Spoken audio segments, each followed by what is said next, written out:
அன்புள்ள சகோதர சகோதரி,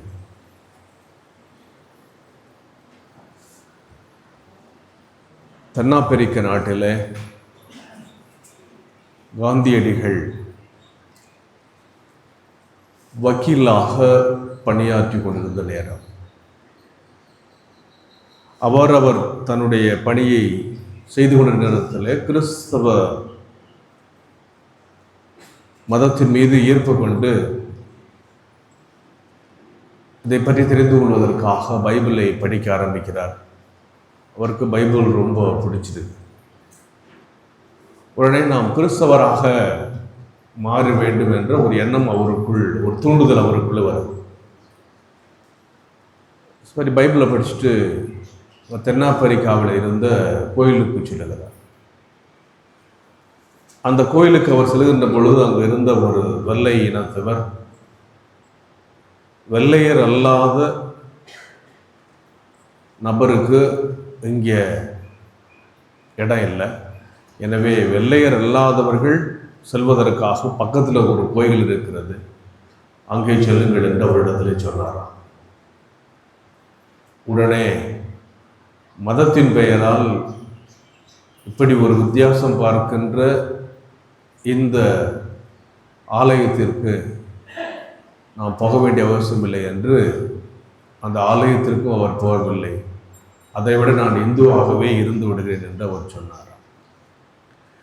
கடவுள் மீது நாம் கொண்டிருக்கிற நன்மை அல்லது கடவுளை நாம் வழிபடுவோம் என்பது எத்தகைய ஒரு நிலையில் இருக்கிறது என்பதை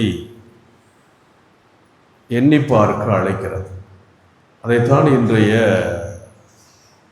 முதல் வாசகமும் சரி, நற்செய்தியும் சொல்லுகிறது. பிற இன மக்களை நான் என் திருமலைக்கு அழைத்து வருவேன். எசையாவினுடைய இயேசு பிறப்பதற்கு 600 ஆண்டுகளுக்கு முன்பாக எசையா சொன்னது. ஆனால் இது எசையாவினுடைய 3வது பகுதி.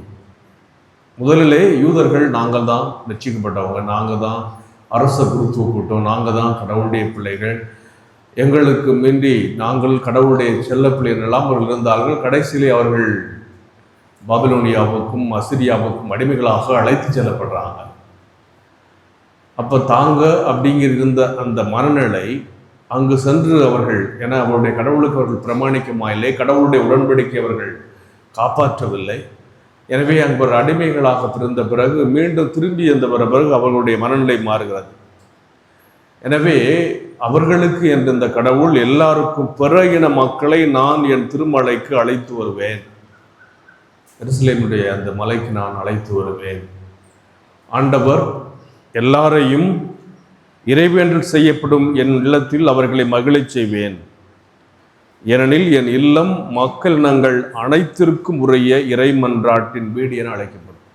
அதனால தான் எருசலேம் தேவாலயத்தில் ஆண்டவர் சொல்றார்ல, கல்வர் குகையை ஆக்கி விட்டீர்களே. எனவே இதுவரை யூதர்களுக்கு என்று இருந்த அந்த வீடு இப்பொழுது எல்லாருக்குமான ஒரு வீடாக மாறுகிறது என்று எசையா வழியாக ஆண்டவர் அவர்களுக்கு சொல்லுகிறார். அப்போ ஆண்டவர் எல்லாரையும் அரவணைக்கிறார். ஆனால் எல்லாரையும் அரவணைக்கிற அந்த ஆண்டவரே முதல்ல நமக்கே ஆச்சரியப்படும் மாதிரி இருக்கும். அந்த அம்மாவை இயேசுவை பின்தொடர்ந்த போது சீதோன் பகுதியில் நோக்கி சொல்கிறார். ஏன்னா முதல்ல இயேசு அவங்க ஏற்றுக்கொள்ள துவங்குறாங்க. அப்போ இயேசு புற இன மக்கள், யூதர் அல்லாதவர்கள் இருக்கிற அந்த பகுதிக்கு போகிறார். அப்போ யூதர் அல்லாதவர்கள் இருக்கிற அந்த பகுதியில் யூதர்களுக்கு வரவேற்பு இருக்காது. அவற்றின் எல்லை பகுதியில் வாழ்ந்து வந்த கனானிய பெண் ஒருவர், அவரும் ஒரு யூதர் கிடையாது, வந்து ஒரு கனானிய பெண். ஆனால் அவ என்ன சொல்றா, ஐயா தாவீதின் மகனே எனக்கு இறங்குங்கிறார். தாவீதின் மகனே என்பது யூதர்களுடைய வார்த்தை. தாவீதின் கடவுள், ஈசாக்கின் கடவுள், யாக்கோப்பின் கடவுள், ஆபிரகாமின் கடவுள், அந்த வழி வந்த அந்த கடவுள், இஸ்ராயல் மக்கள் வணங்குகின்ற அவர் பயன்படுத்துகின்ற அந்த வார்த்தையை தாவீதின் மகனே எனக்கு இறங்கும் அப்படின்னு கெஞ்சுறார். ஏன்னா மத்தேயு என்ன சொல்றாருன்னா, ஆண்டவர் யூத மக்களுக்கு அவர்களுடைய அந்த எதிர்பார்ப்பை நிறைவேற்ற வந்தவர் அப்படிங்கிறது தான் அவர் சொல்ல வர்றது. ஆனால் அங்கே பாருங்க, ஆனால் இயேசு அவரிடம் ஒரு வார்த்தையோட மறுமொழியாக சொல்லவில்லை. எப்படி இருக்கு நமக்கு? அவன் கெஞ்சிரா, ஐயா என் பிள்ளைய காப்பாத்துங்க. ஆனால் இயேசு ஒரு வார்த்தை கூட சொல்லவில்லை. பின்னாடி கெஞ்சிக்கிட்டு வர்றப்போ ஆண்டவர், இவர் கடவுள், இயேசுடைய சீடர்கள் வர்றாங்க, இவர் ஒரு வார்த்தை கூட சொல்லலை. ஆனால் அந்த பெண் அவர் முன் வந்து பணிந்து தாழ்ச்சி. இப்போ படிப்படியாக இயேசுவுக்கும் அந்த அம்மாவுக்கும் அந்த உறவு எப்படி ஏற்படுது, கான்டாக்ட். பணிந்து, ஐயா பிச்சை கேட்குறேன், எனக்கு உதவி அருளும், என் பிள்ளையை காப்பாற்றுங்க. இப்போ கொஞ்சம் இயேசுவுக்கு கோபம் வருது. இப்போ வாயை துறக்கிறார். என்ன சொல்றாரு? மறுமொழியாக, பிள்ளைகளுக்குரிய உணவை எடுத்து நாய்க்குட்டிகளுக்கு போடுவது முறையல்ல. யூதர்களுடைய பழக்கப்படி குழங்குகளில் நாய் கொஞ்சம் பிடிக்காத ஒன்றவர்கள். அதனால் தாங்கள் செல்ல பிள்ளைகள், யார்? நாங்கள் யூதர்கள், நீங்கள்லாம் செல்ல பிள்ளைங்க கிறிஸ்தவர்கள். யூதர் அல்லாதவர்கள் நாய்கள். இது அவங்களுடைய கலாச்சாரம், அவங்களுடைய பழக்கம். அப்போ நான் யாருக்காக வந்திருக்கிறேன்னா இவங்களுக்காக தான் வந்திருக்கிறேன். என்ன சொல்றாரு? நாய்கள் பிள்ளைகளுக்குரிய உணவை எடுத்து, யூதர்கள் தேர்ந்தெடுக்கப்பட்ட அந்த குளத்துக்குள்ள உணவை எடுத்துட்டு போய் நான் நாய்க்கு எப்படி போகிறது முறை கிடையாது. ஆனால் அந்த அம்மா விடுற மாதிரி இல்லை. மாவனை நீ என்ன சொன்னாலும் சரி, இன்னைக்கு ரெண்டில் ஒன்று பார்த்துட்டு தான் நான் போகிறது அப்படின்னு என்ன பண்ணுச்சு? உடனே அந்த பெண், அதாவது ஒரு யூத ரப்பிக்கிட்ட பெண்கள் பார்க்கவே முடியாது, வழியில் இருந்து பேசவே முடியாது. அதனால தான் நம்ம பார்த்தோம், அந்த இயேசு மதியம் 12 மணிக்கு உட்காந்து அந்த பெண்ணுக்கிட்ட பேசி சீட்டில் ஆச்சரியப்படுவாங்க இல்லையா, தண்ணி கேட்ட போது, சமாரிய பெண். அப்போது உடனே அந்த பெண், ஐயா, ஆனாலும் தங்கள் உரிமையாளரின் மேசிலிருந்து விழும் சிறு துண்டுகளை நாய்க்குட்டிகள் தின்னுமே. எக்ஸாம்பிள் கொடுக்குது, இயேசுனாருக்கே அது பிரசங்கம் வைக்குது இல்லையா? சாப்பாட்டு மேசையில் அந்த உணவு ரொட்டி துண்டுகள் சிதறுகின்ற போது உங்கள் பிள்ளைங்க தான் சாப்பிட்றாங்க, அந்த மேசையில் சிறு துண்டுகளை நாய்க்குட்டிகள் தின்னுகின்றதே அப்படின்னு சொன்னோடனே இப்போ இயேசுனார் மனசு மாறிட்டார். மனசு ரொம்ப எலசாயிடுச்சு. பங்கு சாமியார் மனசு மாதிரி அவர் மனசு ரொம்ப எலசாயிடுச்சு. இயேசு மறுமொழியாக, முதல்ல முடியாதுன்னு சொன்னவர் பிள்ளைகளுக்குரிய உணவெடுத்து நாய்களுக்கு போட முடியாது சொன்ன என்ன சொல்றாரு? அம்மா, உனக்கு நம்பிக்கை பெரிது, நீர் விரும்பியவாறே உனக்கு நிகழட்டும் என்றார்.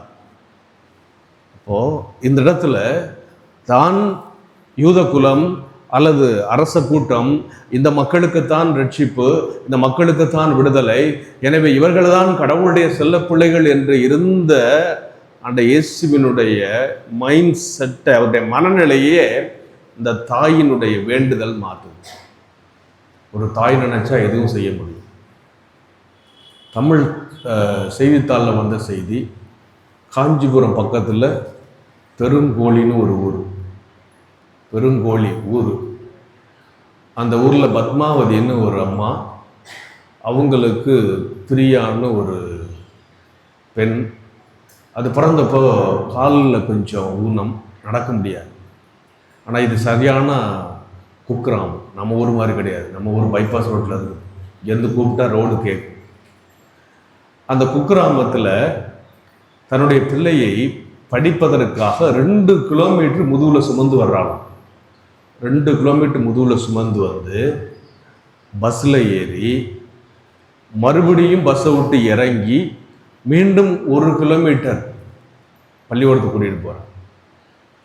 பள்ளிக்கூடத்துக்கு அழைத்து சென்று 12 ஆண்டுகள், ஒரு நாள் 2 ஆண்டு இல்லை, 12 ஆண்டுகள் தன்னுடைய குழந்தையை முதுகில் சுமந்தவாறே, நடக்க முடியாத அந்த குழந்தையை முதுகில் சுமந்தவாறே சென்று அந்த குழந்தையை படிக்க வைத்தார். தாய்க்கு ரொம்ப சக்தி அதிகம். காரணம் இதில் என்ன கொடுமைன்னா, இந்த குழந்தை பிறந்த உடனே இது ஊனமாக இருக்குதுன்னு சொல்லி இந்த குழந்தையோட அப்பா அந்த அம்மாவை விட்டுட்டு போயிட்டார், வீட்டுக்காரர் விட்டுட்டு போயிட்டார். ஏன்னா நீ ஒரு குறைபாடு உள்ள ஒரு பெண் குழந்தையை பெற்று வச்சிருக்கிற, அதுவும் பெண் குழந்தை, என்ன செய்ய முடியும்னு விட்டு போயிட்டார். ஆனால் அந்த தாயானவள் 12 ஆண்டுகள் அந்த குழந்தையை முதுகிலே சுமந்து சென்று படிக்க வச்சு ஆளாக்குறா அப்படின்னா அதுதான் தாயினுடைய நம்பிக்கை. அதனால்தான் ஆண்டவர் இயேசு இந்த பெண்ணுடைய அந்த நம்பிக்கையை பார்த்து பெருமிதம் கொள்கிறார். இதுவரைக்கும் நான் அப்போ என்ன சொன்னார், அங்கே இதுக்கு முன்னாடி நிகழ்வு நம்ம ராயப்பரை பார்ப்போம், பேதுருவை பார்ப்போம். ஆண்டவரே நீங்கன்னா நான் நடந்து வரட்டுமா? சரி வாப்பா, வருவார். உடனே காற்று, புயல், வெள்ளம், இரைச்சல் பார்த்தோன்னா, ஐயோ ஆண்டவரே நான் சாக போறேனே, நம்பிக்கை குண்டியவனே ஏன் தயங்கினாய்? அங்கே திட்டு விழுவுது, இங்கே வந்து பாராட்டு கிடைக்குது. அம்மா உன் நம்பிக்கை பெரிது.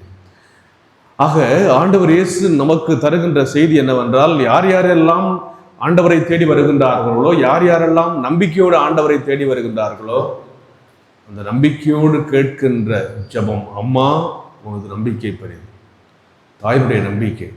இப்போ நீங்கள்லாம் அந்த நம்பிக்கையோடு தான் ஆண்டவரை நோக்கி வர்றீங்க.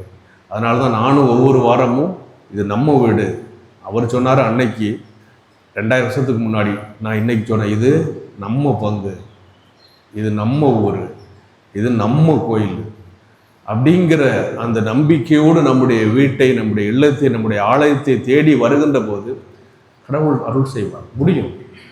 அதுவும் ஒரு தாயினுடைய மன்றாட்டுக்கு, தாயினுடைய சக்திக்கு விளைவே இல்லை. குடியாத்தம் என்ன எல்லாமே வெள்ளூர் பக்கமே போறீங்கன்னு கேட்குறீங்களா? குடியாத்தம் ஒரு ராணிப்பேட்டைக்கு அந்த பக்கம் இருக்கும். அந்த ஊரில் அனிதான்னு ஒரு அம்மா, அந்த அம்மாவுக்கு பிறந்த ஒரு பெண் குழந்தை. இந்த குழந்தைக்கு கையும் சரியாக வழங்காது, காலும் முடியாது. கையும் சரியில்லை, காலும் சரியில்லை. ஆனால் இந்த குழந்தையை இந்த தாயானவள் அதே மாதிரி ஒவ்வொரு நாளும் பள்ளிக்கூடத்துக்கு அழைச்சிட்டு போகிறது, அங்கே உட்கார்ந்துருக்கிறது, திருப்பி கூட்டிகிட்டு வர்றது, இந்த மாதிரி அவளாவது 1 கிலோமீட்டர் 2 கிலோமீட்டர் தூக்கிட்டு வந்து பஸ்ஸில் ஏறி மறுபடியும் 1 கிலோமீட்டரு நடந்து தூக்கிட்டு போனான். இந்த அம்மா பள்ளிக்கூடத்துக்கே ஒவ்வொரு நாளும் அழைத்து சென்று ஏறக்குறைய 12 ஆண்டுகள் அனிதா அந்த குழந்தையை அழைத்து சென்று கடைசியாக இந்த ஆண்டு ஜூலையில் வந்த செய்தி, 425 மதிப்பெண்கள் பெற்று அந்த பெண் அந்த பள்ளியில் ஃபஸ்ட் ரேங்க் ஹோல்டரா, முதல் மதிப்பெண் பெற்ற பெண்ணாக மாறுறா ஒரு தாய். அப்போது அந்த கனானிய பெண்ணை போல ஆண்டவர் இயேசு இன்னைக்கும் ஒரு தாயினுடைய மன்றாட்டை கேட்கிறார். அது வேறு பெண்ணாக இருந்தாலும் அவளுடைய நம்பிக்கையும் அவளுடைய உழைப்புக்கும் கடவுள் பலன் தர்றார். இப்போ நாம் அந்த ஆண்டவரை பார்த்து நம்பிக்கையோடு எப்படி ஐயா என் பிள்ளையை காப்பாற்றுங்க அப்படின்னு கேட்டதை போல நாம் ஆண்டவரை பார்த்து, கடவுளே, அப்பா, தந்தையே, என் குடும்பத்தை பாருங்கள், என் பிள்ளையை பாருங்கள், என் வீட்டை பாருங்கள், என் வீட்டுக்காரை பாருங்கள், நீங்கள் நினச்சா முடியும் என்று அவரை நோக்கி நாம் நம்பிக்கையோடு கதறுகிற போது அவர் சொல்கிற ஒரே வார்த்தை, அம்மா உன் நம்பிக்கை பெரிது. ஆண்டவர் சொல்கிறதுக்கு ரெடியாக இருக்கிறார். நம்பிக்கையோடு வர்றதுக்கு நாம் தயாராக இருக்கின்றோமா என்று சிந்தித்து பார்த்து ஜெபிப்போம்.